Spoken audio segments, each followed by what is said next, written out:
পর্যটকদের জন্য সুখবর, বারুইপুর থেকে আবারও চালু হলো সুন্দরবনের বাস পরিষেবা।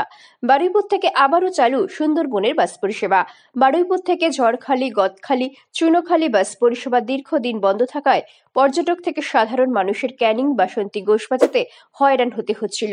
বারুইপুর থেকে ক্যানিং যেতেই অটো ভাড়া পড়ে যেত 50 টাকা। এই বাস ভাড়া মানুষের আয়ত্তের মধ্যেই রাখা হবে।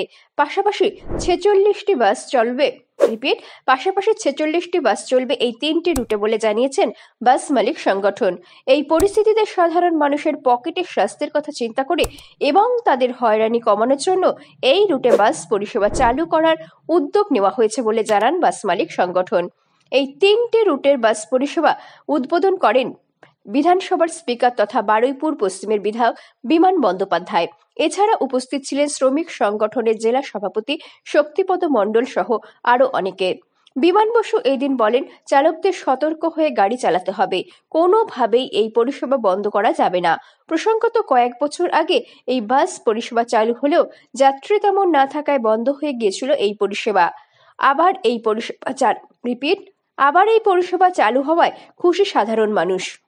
সুন্দরবনের গেটওয়ে ঝড়খালি থেকে গদখালি যে বাস শুরু হলো, এই বাস চলবে তো নাকি বন্ধ হয়ে যাবে আবার কদিন? না, আমরা পরিষেবা পুনরায় চালু করেছি বিমানবাবুর উদ্যোগে, সহযোগিতায় আমরা পূর্ণ সহযোগিতা পেয়েছি এবং বাস পরিষেবা আগামী দিন থেকে পূর্ণ মাত্রায় চালু করব এই প্রতিশ্রুতি দিচ্ছি। কটা বাস চলবে এই রুটে? 46টা বাস আমরা চালু করছি। প্রতিদিন আপনারা অ্যাভেলেবেল পাবেন 40টা মিনিমাম। মানে কম মিনিট অন্তর, 1 ঘন্টা অন্তর? না, 15 মিনিট অন্তর আমরা বাস পরিষেবা চালু রাখার চেষ্টা করব। রুটটা কি থাকছে?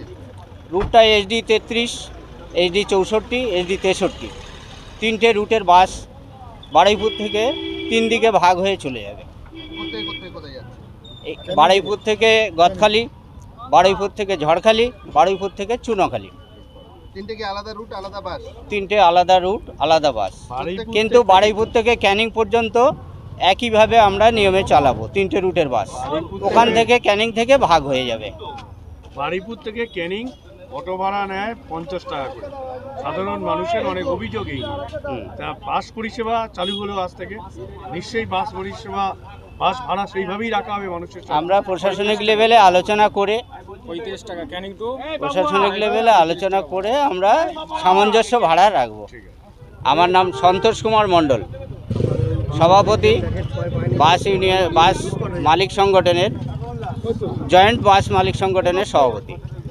বন্ধ হয়ে গেছে, আবার আজকে শুরু হচ্ছে, মানে আগামী দিনে এই রুটটা চালানো সম্ভব হবে কি? খুবই সম্ভব হবে। সাধারণ মানুষের আগ্রহ প্রচুর। সুন্দরবন ভ্রমণকে কেন্দ্র করে বহু মানুষ আমাদের কাছে জানতে চান যে কিভাবে আমরা বাস রুটে যেতে পারি, এবং এটা একটা গেটওয়ে, যেমন ডায়মন্ড হারবার সেটা বারুইপুর। আমাদের বিশেষ করে সুন্দরবনে যেতে গেলে পরে দুটো জায়গার ওপর অনেক চাপ বেশি হয়। এখানকার মানুষ যারা রয়েছেন তারা এই ব্যাপারটা অত্যন্ত সচেতন। অনেক ভালো প্যাসেঞ্জার হবে, কিন্তু বাস যারা চালাবেন তাদের একটু সতর্কতা নিয়ে বাসটা চালাতে হবে, সেটা আমরা এদের বলে দিয়েছি। RTR লোকজন আছে, পুলিশের লোকজন আছে, তাদের সহযোগিতা নিয়ে এই রুটটা ভালো রুট হবে। কতগুলো বাস চলবে আপাতত? 46টা বাস চলবে। বাস ভাড়া মোটামুটি কিরকম হতে পারে? সেগুলো ওদের বাসের একটা স্ট্রাকচার আছে, ওরা তৈরি করে এখানে চার্ট টানিয়ে দেবে এবং মানুষের হাতে, মানে তাদের ক্ষমতার মধ্যে যেন তারা যেতে পারেন সেটা তারা নিশ্চয়ই করবেন। প্রতিদিনই এই বাস চলবে? হ্যাঁ।